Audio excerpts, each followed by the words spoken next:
One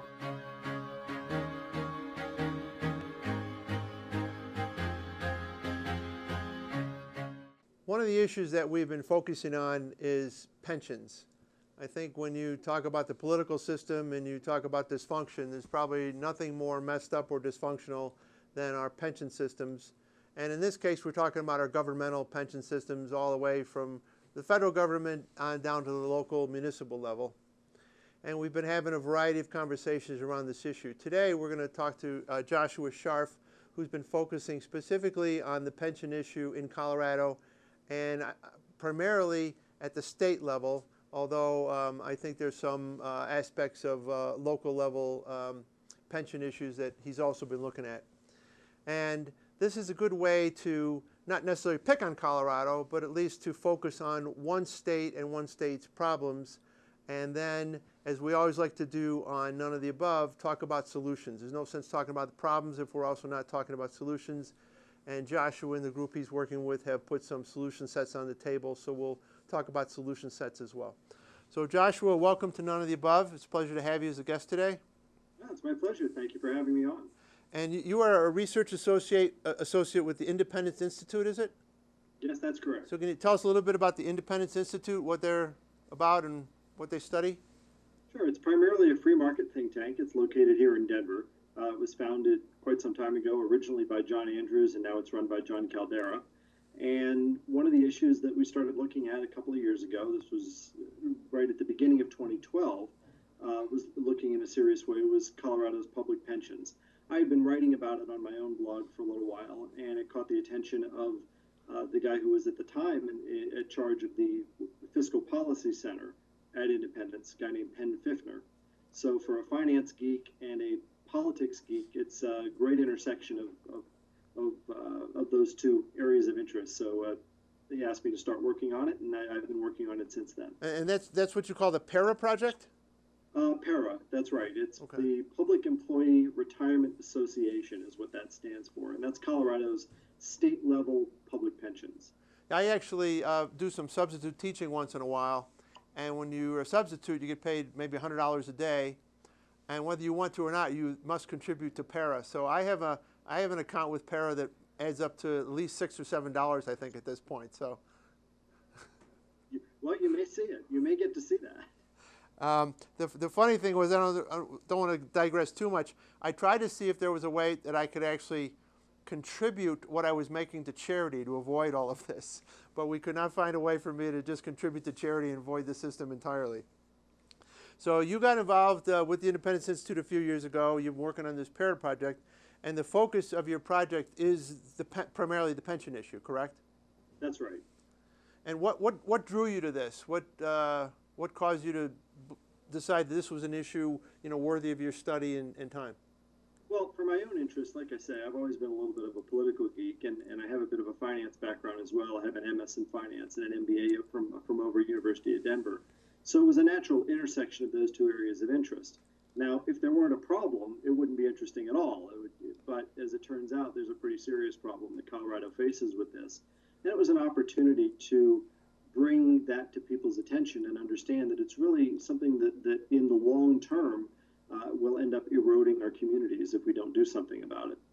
Now, we're going to do a little bit of an educational spot here, because I think there's some points that their viewers are going to have to understand if they're going to understand what your concerns on your topic are.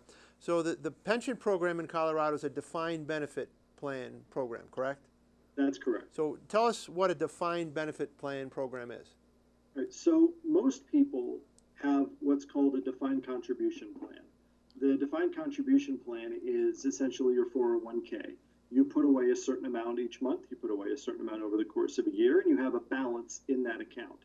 Defined benefit plan works like an old-time pension. Basically, you are calculated a certain benefit that you are owed at retirement based on years of service and your salary either for the last year or the last couple of years. So that calculation of a defined benefit is essentially, I wouldn't say it's independent of, but that's what you're promised. It is then yours and your employer's responsibility to put away enough money so that that can be paid. So in other It's words, a, let's take a it's a young little, teacher, a it's a young, little bit, I'm it's sorry. a little bit like an annuity. So one thing that you would for instance do is you think of it as an annuity that you're due at the end. You have to have enough money to be able to buy that annuity from the insurance company. And in this case, we're talking about what? Teachers, policemen, firemen, the whole gamut in Colorado? State employees have one fund, school teachers have another fund. Denver has its own the Denver teachers, DPS has its own fund, and then fire, police, they have their fund as well, and there's a judicial fund as well. And they're all defined benefit plans that we're talking about here in terms of this conversation. That's correct. There is a defined contribution option, but most people don't worry with that. These are all defined benefit plans. So again, years ago, a young policeman was starting out, let's say 20 years ago, and he or she was making so much a year. For this defined benefit plan to work, someone has to project out, first of all, I guess, how long they're going to be on the police force, he or she, how much they're going to make throughout the course of their term on the police force, and then they have to predict that when they retire, as you said, there's basically an annuity sitting there that's then going to kick off a defined benefit, a certain amount every year while they're in retirement. Right. So there are both, what you've ticked off are essentially the actuarial considerations. How long is someone likely to live? How long is someone likely to work? What are they likely to be earning at the end of their career? So we know, we know what the benefit they're going to be due by the time that happens. So those things are, relatively easy to figure out. There's a little nuance to the salary portion of that. We'll get back to that. There are also financial considerations, and that's how much people put away. How much people are required as a percentage of their salary to put away on their own, whether or not the employer meets its obligation. And then there are also inflation considerations and the rate of return on the investment, right? Because you're putting this money away in this big pile of investment that you're expecting to earn money over time. And so, there's a question of how much over time you can expect that investment to earn as well, all the while making payouts to the people who are already retired. And I'm glad you brought up rate of return, because I think that's another important educational piece that people have to understand for later in our conversation. When you are predicting this young policeman or teacher who has started out at some point in their career, how much money is going to be left at the end, you have to make assumptions based upon how much is the earnings are going to be on the pot, right? The rate of return over the lifetime to get to the annuity. And That's right. If you guess wrong on that, even if you put the right amount of money aside, but you guess wrong on the rate of return, the rate of investment, you don't end up with the right amount at the back end as well, correct? That's right. And in fact, it's even worse than that, because you can guess right about what the rate of return is going to be over, let's say, that person's 30 or 35-year career span, and still end up being bankrupt. The reason for that is, again, you have to make payments to. This is an ongoing operation, so you have to make payments to people who are already retired. If you get in the hole, if you have a couple of years early on that put you behind, you may earn more in the out years in terms of percentage, but because you've already started eating your seed corn effectively early on, you never catch up, and that's the situation that Para is in now. And I think a lot of people learned that lesson the hard way during the Great Recession.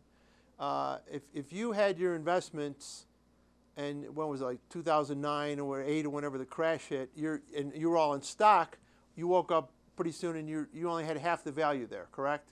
But if you took nothing out and you woke up in 2014, you wouldn't be feeling so bad. But if you were retired and you went down to half and you had to keep taking money out to live off of, you can't catch up. That's right, and in fact, it's even worse than that than it is for the individual retiree. Usually, the individual retiree, if they've planned well, has some latitude in terms of what they can spend. Ideally, you're not trying to retire on the bare minimum. You're trying to put away a little so that you can eat out a little bit, you can go on vacation, you can go see the grandkids, whatever. If you have a bad year, then you cut back on those things, and until you make it back up. Para doesn't have the ability to say, well, we had a bad year. Guess what? We're not going to pay you your retirement this year. They have to make those payments. So you've done an analysis, and at this point, you think the size of the hole in Colorado statewide for all these plans is how much money? Well, what Para will admit to, and they just published their financial report that goes through 2013. So what they will admit to is a $27 billion unfunded liability. What that amounts to is $27 billion in long-term promises that we have that we don't have the money to cover. $27 billion more in promises than we are able to fulfill. Right. Now, we think it's actually worse than that. We think it's probably around 60 billion. And to put that in perspective, that comes to about $30,000 per Colorado household. That's the equivalent, because it's a long-term obligation. Nobody's going to come knocking on your door tomorrow and say, by the way, we need $30,000. But it's a long-term obligation. It's like adding $30,000 to your mortgage for, say, some sort of home improvement, only you don't get the home improvement. What you get is the added $30,000 to your mortgage. That's what we think it is. And the reason is that we think that there's something called discount rate, and I can see people's eyes glazing over, so we won't dwell on it for too long. But basically, it's the rate at which you decide how much the promise tomorrow is worth to you today. Para uses its rate of return. It believes it has a 7.5% rate of return over the course of going out however many years, going out 30, 40 years, that it can reliably earn an average of 7.5%. And so it believes that the promises are worth the risk associated with the 7.5% return. We think that it should be a much lower, because there's less risk, that in fact it's a government promise, a contractual obligation that's equivalent to if they went out and borrowed the money in the markets. Therefore, that promise is worth a lot more. That promise, because it's harder for the state to default than it is for you to turn around and find out you have no money in your 401k tomorrow. We think that that promise is worth a lot more today, and therefore that unfunded liability is a lot higher, is around $60 billion, not $27 billion. So even if you took Para's admission of what they think the number is, 30 billion is still a lot, or 27 to 30, that's a lot right there, and that's still 15,000 per household, correct? That is a lot. That's correct. And if they don't meet their discount rate or rate of return, then they may wake up and find out that they're closer to the $60 billion number that you're projecting. Right. And like we say, our essentially the way that we calculate it is, what do you think that promise is worth to you? The equivalent, on the other end, it would be, for instance, if you bought a lottery ticket, right? The promise is probably not worth a lot to you. You might pay off really big. That's why it only costs $1. Because the promise itself isn't worth that much to you. So the equivalent is a very high discount rate. Para will argue that its normal rate of return is what its discount rate ought to be. We believe that because Para's promise is backed by the state, therefore that promise is worth a lot. And so the discount rate really should be considerably lower, and therefore the promise should be higher. Now, that's how we get to the 60 billion or $30,000 a household number.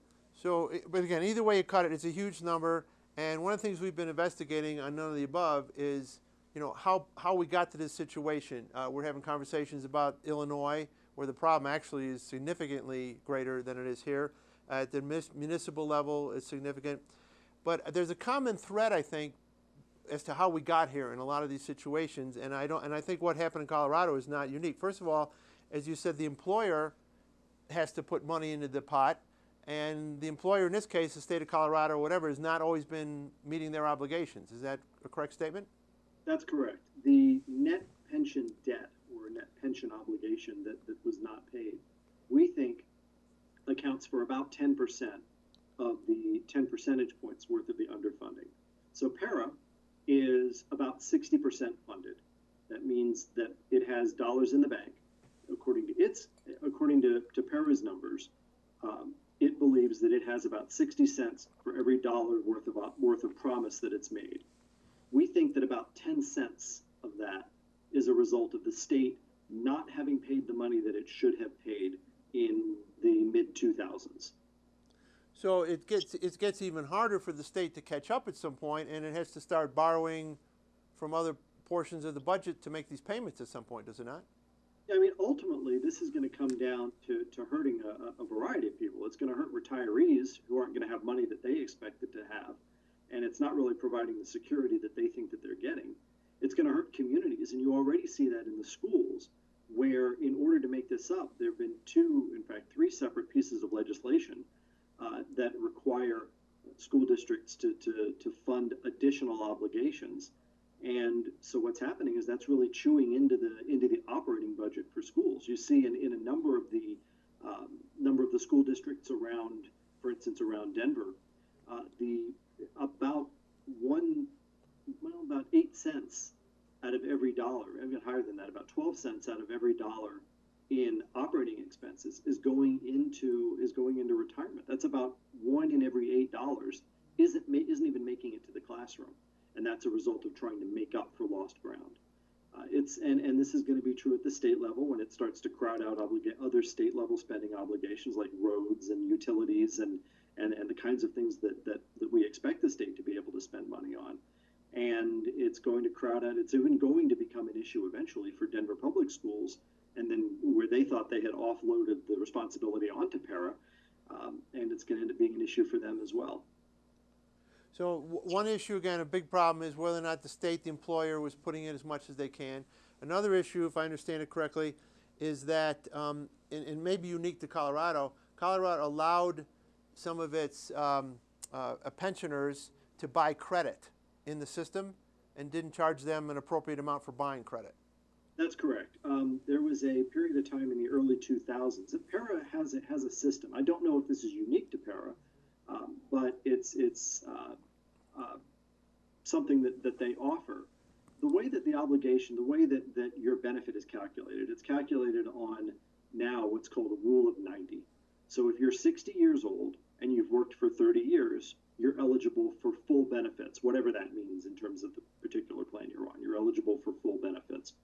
So if you get to be 60 years old and you decide that you'd like to retire, but you've only been working for the state for 28 years, you can purchase those last 2 years of service credit. You can pay cash now and buy those last 2 years of service credit so that you sort of hit that marker and are eligible for full benefits. What happened in the early part of the 2000s was that there was a fire sale, essentially, where they were selling at what amounts to maybe 15 or 20 cents on the dollar these future benefits for today. And it was done by design. It was something that then Governor Owens had requested the para board to implement, lower the price of service credit in order to encourage turnover in the state bureaucracy. He felt they were blocking his plans, and so he was very upfront about this. I mean, there's no secret to this. It's just something we forget. What ended up happening was that there were a couple of years there where a substantial amount of the money coming into para was through purchase service credit, and 1 year where it almost amounted to as much as the employer, that is the state, the taxpayer, contribution from both the school and the state fund combined. Those are the two biggest funds by far. So you had, in essence, these large back-end obligations being created and being promised for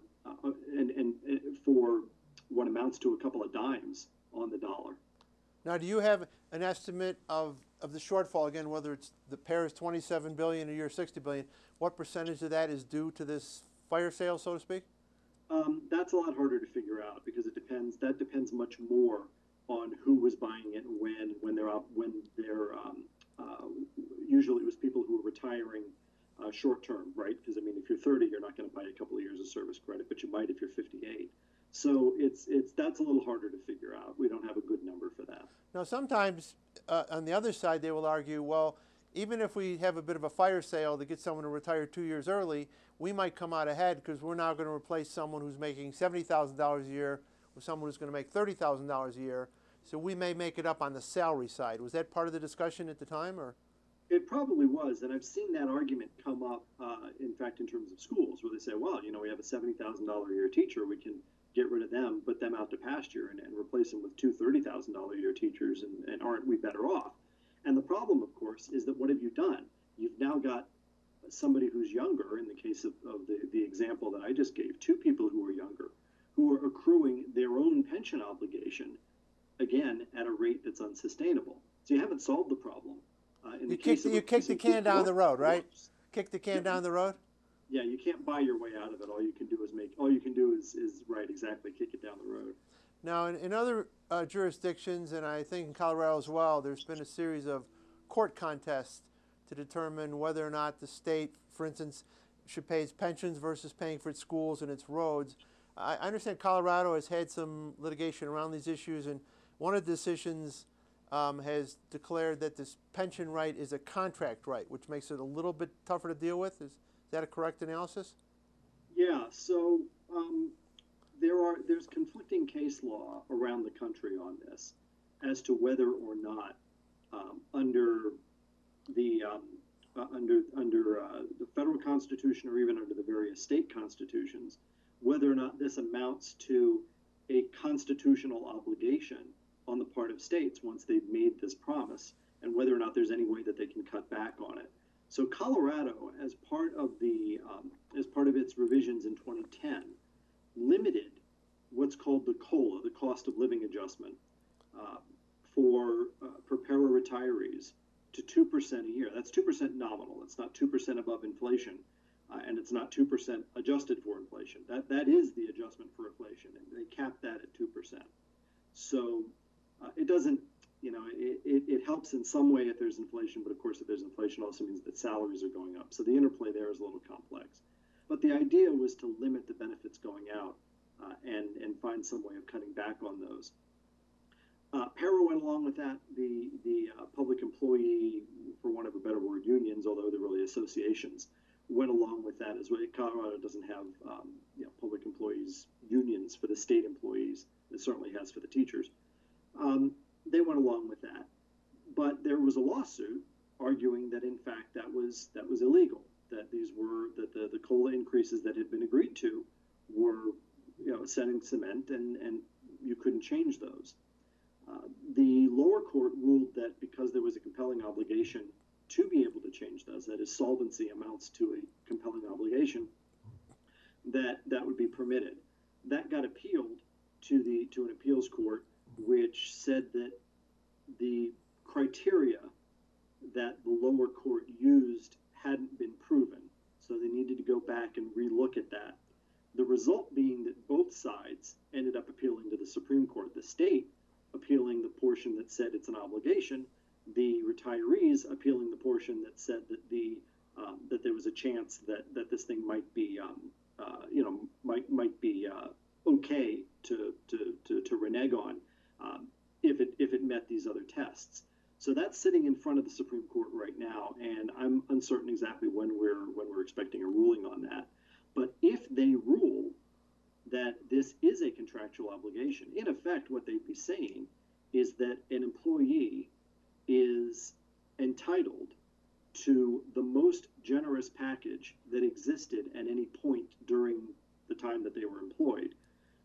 If they rule that, it will of course increase the unfunded liability substantially, and it will, I suspect, make a stronger case for using the lower discount rate, that is, for saying that those promises are worth more, because by statute now you can't change them. Right, and I'm a recovering attorney, and one of the things I know is you can't pass a law to abrogate a contract, so if they find that these are contract rights, it does make it much more difficult to find solution sets, even if you have the political will to find one.